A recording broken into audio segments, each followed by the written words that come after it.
Hi friends, இப்போ நம்ம மகாநதி பார்க்க போகிறோம். மகாநதியில் வந்துட்டு என்னடா இது டீ போட்டு எடுத்துகிட்டு வரதுக்குள்ள இப்படி எஸ்கேப் ஆகிட்டாங்களேன்னு சொல்லிட்டு நம்ம காவேரி ஒரு பக்கம் டீயை வச்சுக்கிட்டு வருத்தப்பட்டு இருக்காங்க. ஏன்னா விஜய்க்கு கால் பண்ண விஜய் எடுக்கவே இல்லை. அந்த டைம் பார்த்து அங்கே ஒரு பிரச்சனையில் அவர் இருந்திருக்காரு. சரின்னு சொல்லிட்டு காவேரி கால் பண்ணுவோன்னு சொல்லிட்டு ஓரமாக வண்டியை நிப்பாட்டிட்டு இவர் கால் பண்ணுறாரு. அந்த டைம் பார்த்து எடுக்கிறது யாருங்க? ராகினிங்க. தேவையா வென பிடிச்சவளை பக்கத்திலே வச்சுக்கிட்டு நீங்கள் பண்ணுற அலும்பு தாங்க முடியலடா அப்படிங்கிற மாதிரி இருக்கும். லெட்டர் எழுதி வச்சா கிழிச்சு போடுவாங்களாம். ஃபோன் கால் அட்டன் பண்ணால் இவங்க பேசுவாங்களாம். என்னடா இது அக்கிரமமாக பண்ணுறீங்க அப்படிங்கிற மாதிரி ஆயிடுச்சு. இந்த பொண்ணு இந்த டைம் பார்த்து இங்கே இல்லாமல் அம்மா உடன் ஓடி போயிடுச்சு.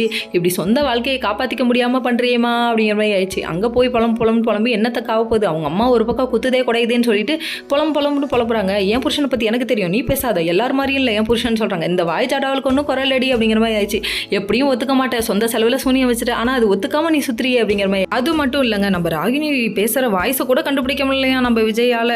என்னடா இது கட்டின பொண்டாட்டியோட வயசு உனக்கு தெரியலையா? நீ ராகினி பேசுறதெல்லாம் போய் உன் பொண்டாட்டி வயசு நினச்சிக்கிறீ அப்படிங்கிற மாதிரி ஆயிடுச்சு. சரி பரவாயில்ல விடுப்பா அப்படிங்கிற மாதிரி ஆயிடுச்சு. அதுக்கப்புறம் இப்போ ஒரு கேம் விளாடுவோமேன்னு சொல்லிட்டு அவங்க ஃபோன் பண்ணதெல்லாம் டெலீட் பண்ணுறாங்களாமா. ஃப்ராடு என்ன வேலை பார்க்குற நீ அப்படிங்கிற மாதிரி இருக்குது. இன்னொரு பக்கம் இதே நினச்சி கவலைப்பட்டுட்டு இருக்காங்க. இன்னொரு பக்கம் யமுனா வீட்டில் போய் குமரன் கவலைப்பட இதை பார்த்து யமுனா ஒரு பக்கம் காண்டாயிட்டாங்க. ஐயோ இவங்க வந்துட்டு எப்படியோ காவேரி வாழ்க்கையை பற்றி பேசி என் புருஷனை இழுத்துருவாங்களாட்டு கவுத்துருவாங்களாட்டுன்னு அவனுக்கு அவன் கவலை அப்படிங்கிற மாதிரி. இதை போய் சொன்னோம்னா நம்மள தப்பானவன் நினைக்கிறாங்களே அப்படின்னு சொல்லிட்டு இவங்களோட ரியாக்ஷன் இருக்குது. அதுக்கப்புறம் குமரன்ட்ட ஏதோ ஒன்று சொல்லப்போக இல்லை, நான் ஏதோ பரிதாபத்தில் வந்து காவேரியோட வாழ்க்கையை காப்பாற்றணுங்கிற எண்ணத்தில் பேசிட்டேன் அப்படின்னு சொல்கிறாங்க. உன்னால் மட்டும்தாம்மா இப்பெல்லாம் யோசிக்க முடியும் அப்படிங்கிற மாதிரி ஆயிடுச்சு. அதுக்கப்புறம் டீ போட்டு தரேன் குடிச்சிட்டு போங்கன்னு சொல்லிட்டு குமரனை உட்கார வச்சிட்டாங்க.